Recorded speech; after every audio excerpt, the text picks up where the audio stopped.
Well, that's a good sign to have. Obstructing highway and or passageway is a Class B misdemeanor, maximum fine of $2,000 and or confinement of 180 days.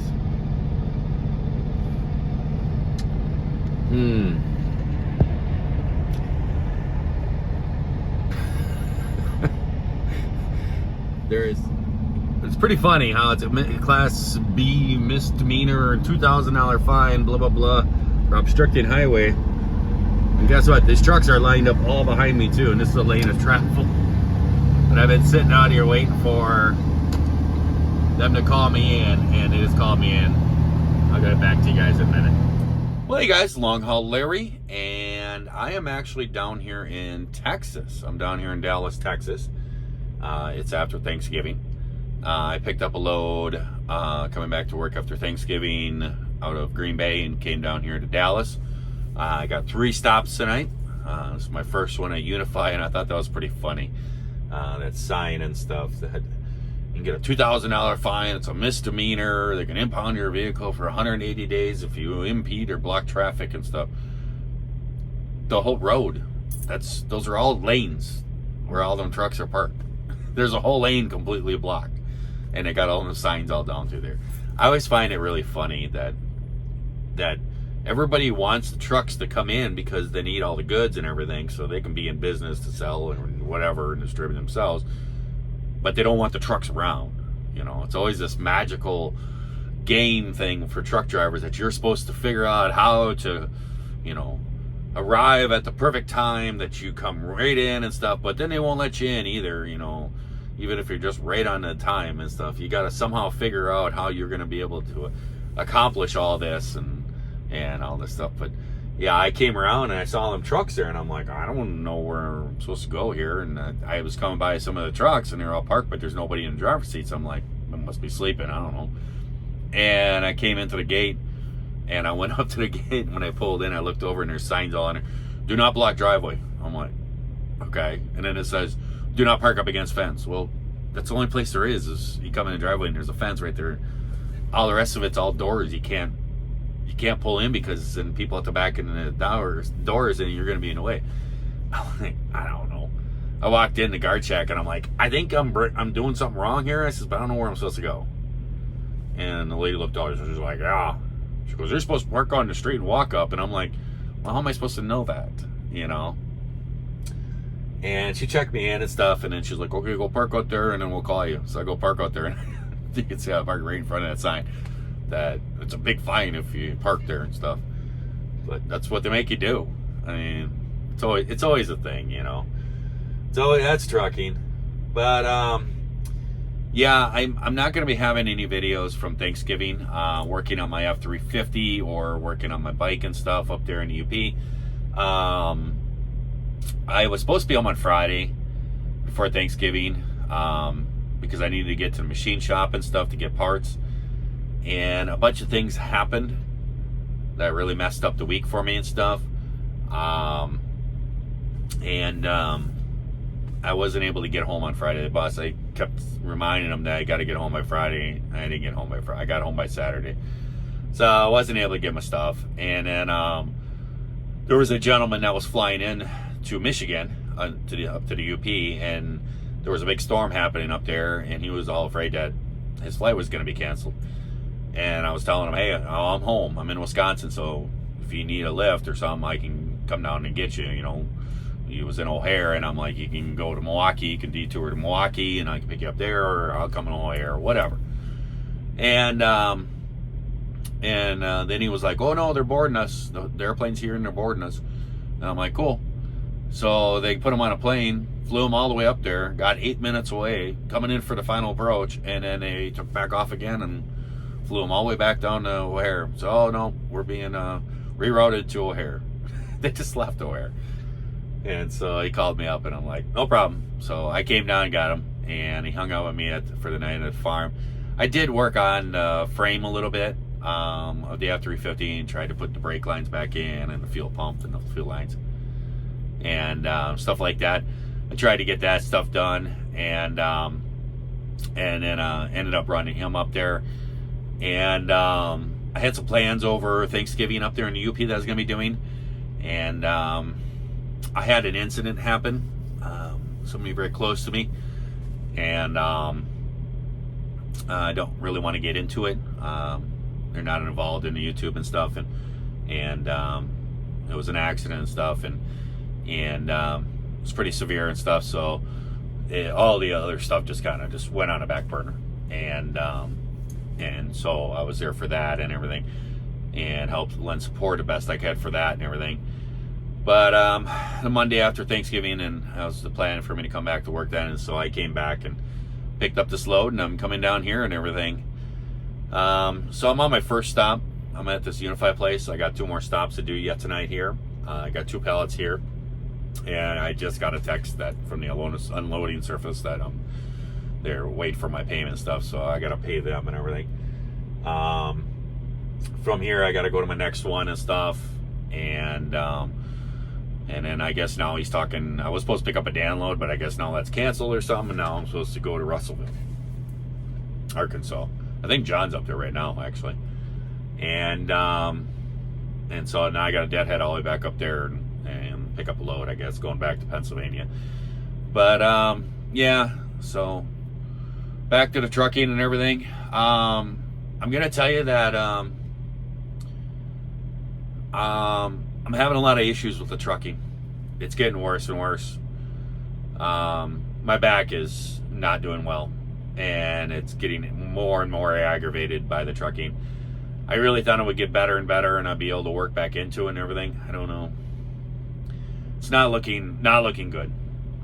I've actually had discussions with the boss about it and stuff, and said I don't know if I can continue to keep doing this. I think that, and he has some personal issues that he's dealing with and stuff, and he said maybe I could go back to like dispatching, stuff like that, like what I was doing for him when he was taking his vacation and everything. He was gone, and so maybe something like that, and help out with that while you're going through these things.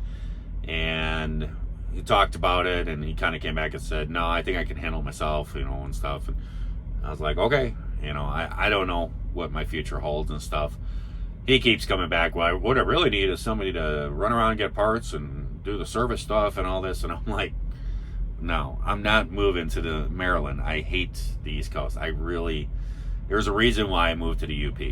I want my seclusion. I want, hey, how you doing, neighbor?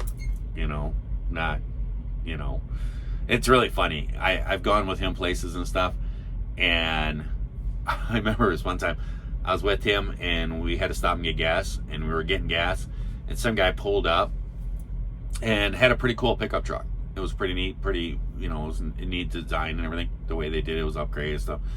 And he came in, and I was like, hey, so that's a nice truck. He got out his truck, and I was like, hey, that's cool looking truck. I says, what'd you all put in that thing and stuff? And the boss was sitting there. The guy was walking towards me. He looked right at me, heard the whole conversation. I asked him the whole question, the greeting and everything. Guy looked at me, looked me right in the eyes, walked right past me, and never said a word to me. I was like, okay. And, and the boss was like, yeah, the guy probably thinks you're weird. I'm like, no, I'm friendly. I'm just saying hi and stuff. But, that's a difference. Up there, the neighbors, everybody's all friendly. Everybody says hi and stuff. Out here, it's don't talk to me. Get away. Get away. And I just don't like it out here at all. The congestion and everything else. So there's no way possible I even want to do that. So I don't know. I got to do some searching here and try to figure it out. But my back is getting worse, actually, instead of getting better. I thought in time it would kind of start to work itself and get better and stuff. It's not. It's actually getting worse and worse. My right leg is actually just going numb. It's pinching nerves in my back. And so I don't know. I got to figure out something here. I don't know, but I got to go pay the lumper here and get on to my other stops for the night. We'll see where we're going from there. Well, guys, we just got empty from our third and last stop for the night. It's been a long night. But I am now heading to Russellville, Arkansas. Yeah, Arkansas. And I can tell you, I came by this about an hour ago the other way. And all it is a pickup truck and a car rear-ended a pickup truck in the left lane up there in the highway. And I just came out of a factory just a couple blocks back there and turned on this little frontage road, and I guess it runs up and joins up. But this is Dallas. Accidents in Dallas like this are crazy. They just, if there's a little accident, it's just a rear end. I mean, it's been almost an hour. You need a place else, you know, get those cars off the road, you know, and go. But down here, man, they make humongous deals. I've seen them shut whole highways down for a one-car accident hitting the side of a guardrail or something. It's pretty crazy. It's pretty intense down here with these accidents. But it is what it is.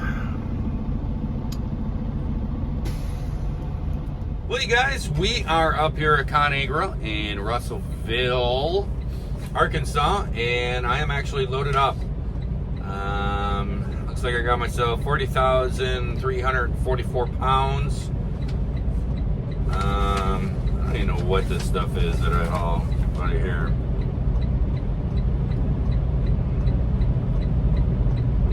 Turkey stuffing, maybe? It says MCRST TRKY STFNG. I don't know.